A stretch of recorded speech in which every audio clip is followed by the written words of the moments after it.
Bismillahirrahmanirrahim. Assalamualaikum warahmatullahi wabarakatuh. Perkenalkan, nama saya Dea Yuliati, NIM 12001075. Saya dari Prodi Pendidikan Agama Islam kelas 2B, YIN Pontianak. Di video kali ini saya akan memenuhi ujian akhir semester mata kuliah fikih, dan pada kesempatan kali ini saya akan menjelaskan tentang toharoh. Dalam toharoh, pertama saya akan memasuki pengertian toharoh terlebih dahulu. Sebagaimana yang kita ketahui bahwa toharoh berarti membersihkan atau mensucikan. Di dalam bahasa Arab itu toharoh tulisannya, itu artinya membersihkan dan mensucikan. Sedangkan secara terminologi, toharoh itu berarti bersih dari hadas dan najis, kemudian terbebas dari kotoran atau noda, baik itu yang terlihat maupun yang tidak terlihat, seperti air kencing, air seni, dan lainnya. Jadi dapat kita simpulkan bahwa toharoh adalah bersih dan suci dari segala hadas dan najis. Dengan kata lain, membersihkan diri dan mensucikan diri dari segala hadas dan najis yang dapat menghalangi kita untuk melakukan suatu ibadah seperti sholat dan ibadah lainnya. Selanjutnya saya akan menjelaskan tentang dasar hukum dari toharoh, yaitu terdapat di dalam surah Al-Maidah ayat 6 yang artinya, wahai orang-orang yang beriman, apabila kamu hendak melaksanakan sholat, maka basuhlah wajahmu dan tanganmu sampai ke siku, dan sapulah kepalamu dan basuh kedua kakimu sampai kedua mata kaki.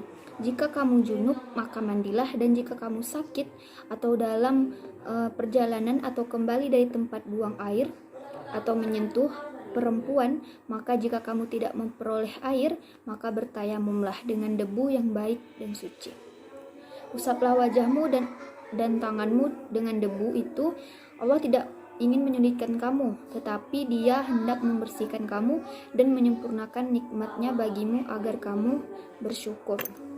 Jadi berdasarkan ayat di atas, bahwa Allah memerintahkan orang-orang yang beriman untuk bersuci sebelum kita melaksanakan ibadah sholat, dalam kondisi tubuh kita yang bersih dan suci, sehingga itu tidak akan menjadi penghalang kita untuk kita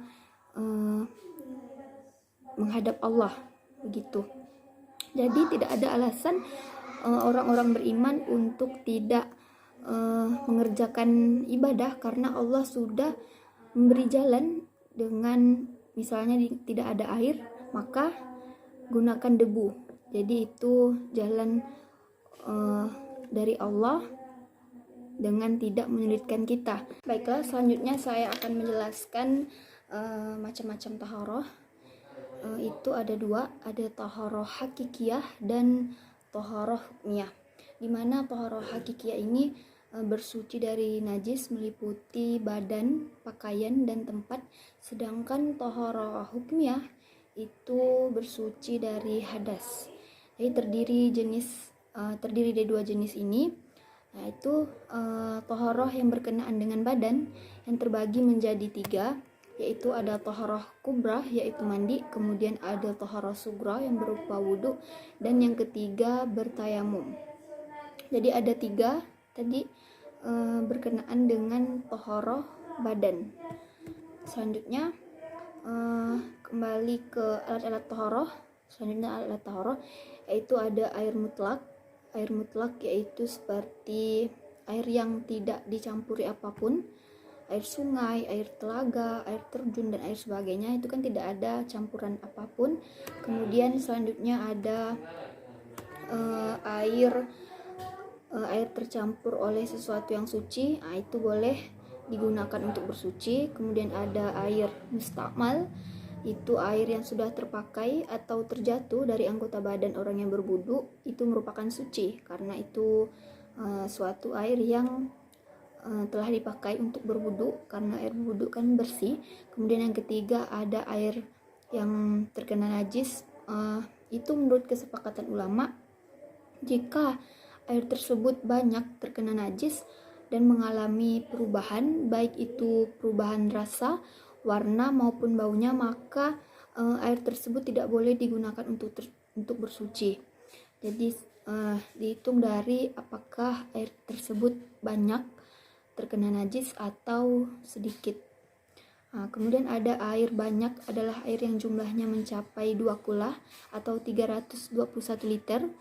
Kemudian ada air yang tidak diketahui kedudukannya. Begitu. Selanjutnya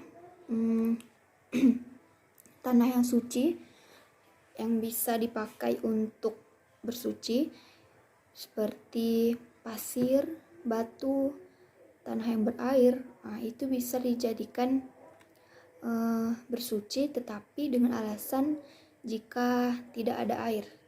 Jadi selanjutnya saya akan menjelaskan tentang tata cara bersuci. Tata cara bersuci ini suci dari najis. Pertama saya akan menjelaskan pengertian najis terlebih dahulu, bahwa najis adalah sesuatu yang menjijikkan atau sesuatu yang kotor dalam pandangan syariat Islam, dan wajib seorang muslim itu untuk membersihkan dan dari najis tersebut jika terkena najis. Dan pembagian najis itu ada 3. Pertama, najis mukhaffafah atau najis ringan, kemudian najis berat, najis mughalazah, dan najis sedang itu dinamakan najis mutawassithah. Najis mukhaffafah yaitu najis seperti air kencing bayi laki-laki sebelum berumur 2 tahun dan bayi tersebut belum makan apapun, belum mengkonsumsi apapun selain ASI dari ibunya. Kemudian najis mughalazah itu seperti anjing, babi, dan lain-lain. Jadi terus yang ketiga tadi najis mutawassithah, najis ringan. Ini najis yang keluar dari kubur dan dubur manusia dan binatang, baik itu yang tampak maupun yang tidak tampak. Seperti yang tidak tampak bekas air kencing, seperti air kencingnya sudah kering, itu juga termasuk ke dalam najis sedang. Jadi najis mutawassithah ini terbagi lagi menjadi 2, najis ainiyah dan najis hukmiyah. Itu tadi najis ainiyah yang tampak dan najis hukmiyah yang tidak tampak, seperti air kencing tadi. Baiklah, selanjutnya saya akan menjelaskan bagaimana sih cara menghilangkan najis. Pertama saya akan menjelaskan cara menghilangkan najis mughalazah. Cara menghilangkan najis mughalazah yaitu misalnya najis itu terkena jilatan anjing. Jadi jilatan anjing tersebut kita bersihkan dulu dengan air. Kemudian maka wajib kita bersihkan dengan air, kemudian dicampur dengan tanah. Jadi air campur tanah dan kita bersihkan itu selama 7 kali sampai benar-benar bersih. Kemudian ada najis mukhaffafah, itu cukup dengan memercikkan air kepada tempat yang terkena najis atau ke baju kita, cukup kita percikan dengan air. Kemudian ada najis mutawassithah, itu najis yang sedang. Jadi jika kita ingin membersihkan najis yang sedang itu kita harus memastikan najis tersebut benar-benar hilang bau dan rasanya serta warna. Adapun jumlah bilangan siraman ya ini tergantung pada sifat najis tersebut. Boleh 1 kali, 2 kali, 3 kali dan seterusnya sampai najis tersebut benar-benar hilang. Kemudian selanjutnya saya akan menjelaskan tentang istinja, bahwa istinja ini adalah bersuci dengan air untuk membersihkan suatu najis berupa najis yang ada atau menempel tempat keluarnya kotoran kita, kotoran manusia maupun hewan di kubul dan dubur seperti air kencing dan lain sebagainya. Jadi segala sesuatu yang keluar dari kubul dan dubur adalah sesuatu yang dianggap kotor dan wajib untuk kita bersihkan, karena itu akan menghalangi kita dalam ibadah. Jadi wajib maka kita membersihkannya dengan cara istinja dengan air yang suci. Kemudian selanjutnya ada penjelasan tentang wudhu. Wudhu juga sesuatu yang sangat penting untuk sebelum kita melakukan sesuatu ibadah. Wudhu merupakan membasuh bagian tertentu, boleh ditetapkan dari anggota badan dengan air sebagai persiapan bagi seorang muslim sebelum sholat atau menghadap Allah. Baiklah, selanjutnya kita masuk kepada penjelasan mandi. Mandi itu mandi secara umum dapat berarti meratakan air ke seluruh anggota tubuh dari ujung rambut sampailah ke ujung kaki. Menurut syariat Islam, bersuci atau mandi itu adalah bersuci dengan air sebagai alat bersuci secara meratakan air yang suci lagi mensucikan dari ujung kepala sampai ujung kaki hingga ujung telapak tangan, disertai niat karena Allah untuk mensucikan diri. Kemudian